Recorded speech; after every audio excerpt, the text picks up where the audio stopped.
Please welcome our next guest. It is Gail Vaz-Oxlade. So happy to have you here. It's been so I want that segment. You want that, eh? It looks good. You know, it kind of makes sense to go from that to this, because we're talking about saving money over there. And of course, we are always talking about saving money with you. I love your shows. Money, money, money, money, money, money, money. Thank you, baby. But there's a new one. New one coming April 19th. Tell us about it. Money Moron is all about that person in your life who is mucking up the relationship and mucking up their finances because they're not paying any attention. Right, and that person could be you. You could be the moron. You could be the moron, but we have a nominator, and here's the thing. The nominator might end up being a bigger moron and will turn the tables. Ooh, I like so that. you need to be very sure that you're not living in a glass house before you start throwing stones. Absolutely. Yeah, so now Friday night at 9. Fridays at 9. Starting on April 19th. We all know that in a relationship, money is the thing Huge. that can pull everything apart. Well, see, it's not necessarily the money. It's how people behave around the money. Right. Yeah, you know, so there is the guy who won't talk about it. This is one of the ones I get all the time. Yeah. You know, I want to do this with my money and I'm trying to get my partner involved, but he or she just won't talk about it. And which is one of the biggest mistakes that couples make, because we want to go through them. So not talking about it, where does that come from and how do you fix that? Well, part of it may be that, you know, mistake number 2. You may be lying about what it is you're doing with your money, and that's one of the reasons you're not talking about it. So, you know, if you've ever bought a pair of shoes and snuck them into the house, you're lying. Right.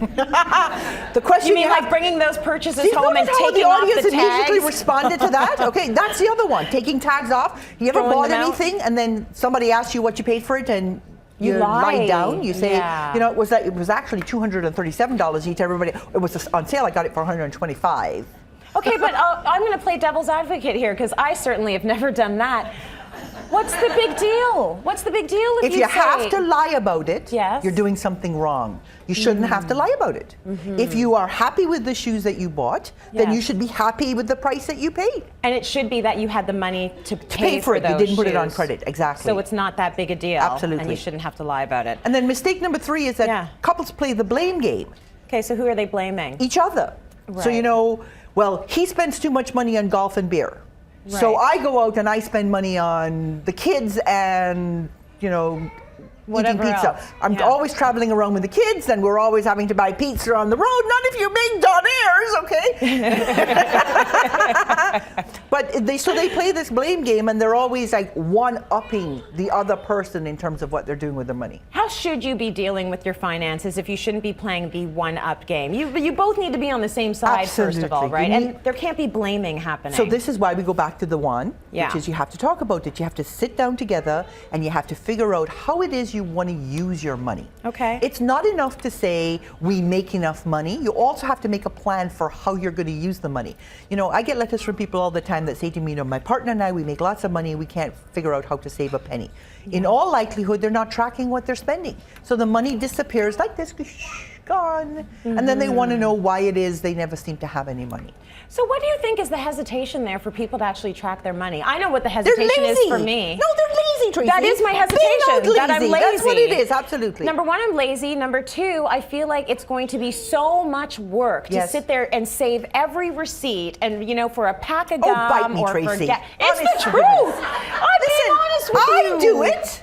Yes, but you're the money lady. No, but there is nobody that's busier than me.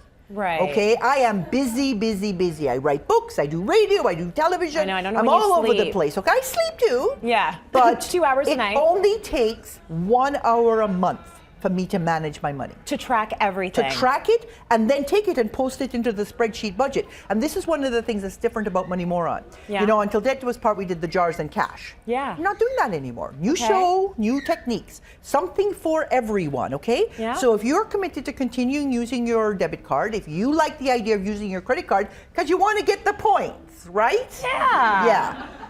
Then this is a system that you use. You need to track every penny that you're spending. So the spending journal and the cash flow budget That's what you'll learn new in Money Moron. Okay, so you're balancing your books, which is good. Yeah. Okay, you say another thing that couples do is they lie. They lie. Like rugs. Which we talked about, and they refuse to face the reality. Yes, So you know, when people say, I'm working, I deserve a vacation. Absolutely. That's not the reality. That's not the Sometimes reality. is you don't get to have a vacation because you actually can't afford it. Well, unless you have saved the money for the vacation, yes, you can't afford it. And here's one that's really unpopular. Makes me very unpopular. Yeah. You can't afford a year-long maternity unless you have the money saved so that you can get through it without putting your family into debt. Well, I've been there and I understand. Absolutely. I've never had a year-long maternity leave. Well, and the thing is that we now have the sense that we're entitled to take a whole year off with our baby. It's good for the baby, we say. Well, it's also good for the baby not to be in debt when you get out of that 1 year's worth of maternity. True, but that's also a matter of priority. So if you do decide that being that parent that's at home with the baby is important, then you have to make sure it works. Absolutely. So right? either you Because have that could be a find priority. ways to cut your spending, yes, or you will have, while you are on